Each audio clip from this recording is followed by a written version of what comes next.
begin this morning with a closer look at the FBI after its latest attack on former President Donald Trump. On Thursday, longtime federal chief Judge Raymond Dearie was named special master to review the documents seized in the unprecedented raid on Trump's home. Dearie is one of the federal judges who signed off on a FISA warrant against Carter Page during the Crossfire hurricane investigation. Page was under surveillance for 1 year, yet no charges were ever brought against him during the Russia collusion lie. Judge Dearie has ordered lawyers for both President Trump and the DOJ to appear in a New York federal courthouse this Tuesday. Joining us right now is former Director of National Intelligence, John Ratcliffe. John, it's great to have you this morning. Thanks so much for being here. Thanks, Maria. I want to get to a document that you declassified in a moment, but first, give us your sense of Judge Dearie and your assessment of this case so far.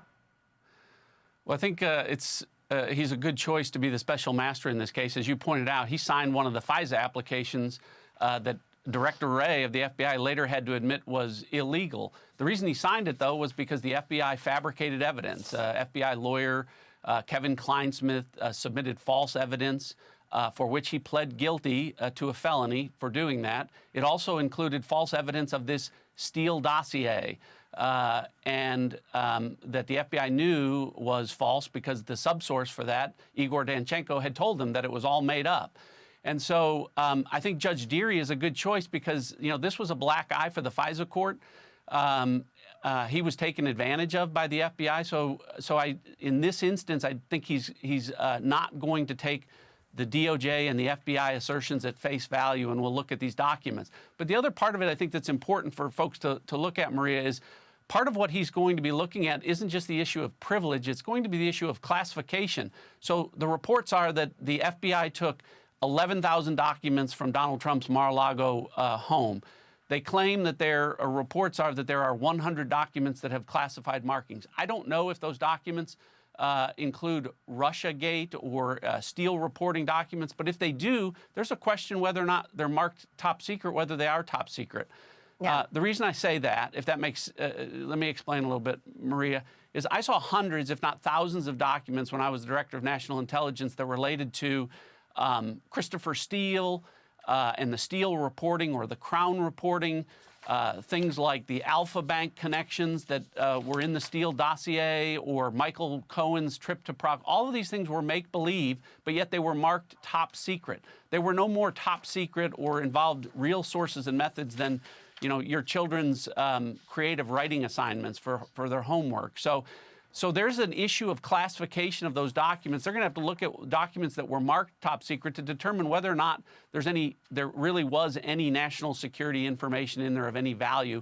I can tell you from personal experience that many of those Russiagate documents were not top secret, although they were marked that way. Well, it's a great point to make, and I want to show one of them. This document is one document that you declassified on your way out the door, and go through what this says. I know it's redacted a fair amount, but give us a sense of some of the things that this said, which of course turned out to be total creative nonsense. So that document relates to Igor Danchenko, who is a Russian national who next month will go on trial under charges brought by special counsel John Durham, 5 counts of lying to the FBI. He was the primary subsource for this Steele dossier, or what's called the FBI called the Crown reporting. He is facing trial next month because he lied to the FBI repeatedly. In January of 2017, he admitted to the FBI that much of what was in the Steele reporting was just made up. Conversations over beers with friends at a bar or word-of-mouth hearsay. He didn't know whether any of the information that was in the Steele reporting was accurate, and that it was put together at the request of Hillary Clinton and her campaign. So fast forward to this document that I declassified. It is an annex to the intelligence community assessment that then FBI Director Jim Comey and Deputy Director Andy McCabe insisted on including, in reporting to the U.S., to the American people, claiming that all of this information in the Steele dossier should be included in this report when they knew from conversations with Igor Danchenko that it was false. So this is an example of one of many documents that was initially marked as top secret and classified, but was all a bunch of garbage. Yeah, yeah, it's a great point to make. And we should point out that Igor Danchenko was a paid informant. And the FBI was paying Igor Danchenko, what, up until the 2020 election? So here's what's important, though, Maria, is not only were they paying him, they interviewed him in January of 2017. He told them that the Steele dossier was, essentially all made up, all hearsay, couldn't verify any of it.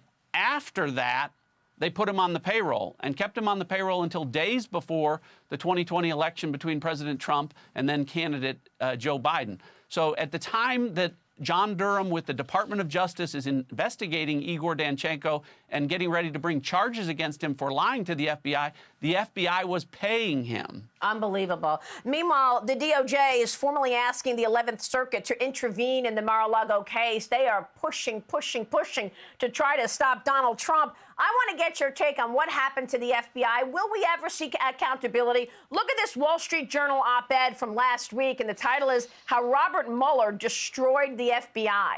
And it goes on by Thomas Baker to go through how Robert Mueller and then Jim Comey put political activists at the head of the FBI, and they put important cases at the Washington headquarters rather than having the actual FBI agents in their districts deal with some cases. Was this all political? When did the FBI become an arm of the Democrat Party?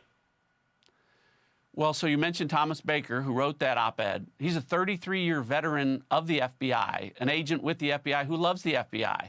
As you know, there are now more than a dozen other FBI agents who have come forward as whistleblowers, all of whom are contending that the FBI is political. So the FBI thinks that the FBI has become politicized. Look, back in 2000, before Robert Mueller and Jim Comey, more than 80% of Americans had trust in the FBI. Poll after poll this summer shows that less than half of Americans, not Republicans or Democrats, but Americans, have faith and trust in the FBI. So, there are real problems. And this does go back to Robert Mueller and to Jim Comey and the things that we've seen. Look, in 2018, as you well have covered, Maria, Republicans in charge of the House of Representatives raised questions about whether the FBI was illegally surveilling the Trump campaign, wrote a memo called the Nunes Memo. That was met with scorn and derision from the FBI, from the media. But when it ultimately was declassified, it was found out that there were not any threats to national security in that. The reason that the FBI didn't want that to go public was because it was embarrassing and had criminal liability that showed that the FBI was lying to the FISA court. So that's just one example. You can get into Hunter Biden's laptop. You can get into any number of things that the American people have seen. But what they have seen is that the FBI has not applied justice evenly in their investigation down to the Mar-a-Lago raid that's just happened most recently. So it's example after example, and that's why Americans have lost trust. I mean, think about that, Maria. Less than half of Americans see the FBI as the good guy anymore, and that's a real problem. That's a crisis. It's absolutely a problem. And by the way, Devin Nunes was on this program when he released the Nunes memo. Our audience knows all about it. They were here, and they understood that it was a lie as it was happening. But real quick, you mentioned something just a moment ago about the FBI. Was it the FBI who did investigations of the 2020 election? Is it the FBI who brought the most secure election in history to the DOJ, to Bill Barr, who said he didn't see any irregularities? Is that the FBI's job? It is. So when it comes to domestic security for our elections, both the FBI and the DHS are the agencies that have the authority to investigate that. Yes, so I thought so. The FBI had responsibility to look into issues of election security and fraud. Real quick, John, I got to get your take on China.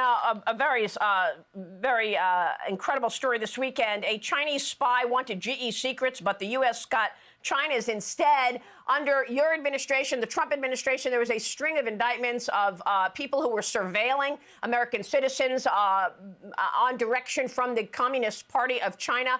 Your thoughts on the China threat and why we keep hearing from Christopher Wray about this being the #1 adversary, but are they doing anything about it? Joe Biden canceled the China initiative, so we don't have the ability to investigate these surveillance issues anymore. They closed down the Houston embassy on your watch. Right. So you're exactly right. Joe Biden says one thing and does something else. So they've been as friendly to China as you possibly can be. The China threat is rising. President Xi and President Putin met this week. And what's frightening about that is not that Russia and China are working together. They've done that before. It's that they're doing it openly and notoriously. They're basically sending a message. Xi said, look, Putin's got my back with regard to one China policy and Taiwan, and the other way around, we have their back with regard to Ukraine. They're basically sending a message to the world saying, look, when they talk about a new world order, what they're reflecting is, look, we're in charge. We're the ones that are going to make the rules in the international marketplace. And, countries around the world are looking at that and looking at the fact that a point that you talked to, you got a U.S. administration that says one thing, does something else, is essentially on autopilot with an only intermittently competent president who's done nothing to stop the aggression of Russia, China, Iran, North Korea, all of those things that have happened in just 2 short years. Well, we're going to talk to Miranda Devine about whether or not it's all because Joe Biden is compromised from the tens of millions of dollars his family has taken in. Do you expect anything from John Durham? Is this treason, what has taken place here? Well, I do expect John Durham, he'll have this trial with Danchenko, but he'll have to issue a report as the special counsel. I just don't know what other charges he might bring. There have been different talks about that. But I think what's important is that the story continue to be told so that the American people can bring accountability. Look, Democrats have been in charge of Congress for the last 4 years, and we haven't even had a meaningful investigation or hearing into the origins of COVID and what China has done. Yes, it's time for different leadership. I think, I'd rather take my chances with Speaker McCarthy than a Speaker Pelosi. John Ratcliffe, great to see you as always. Thank you, sir.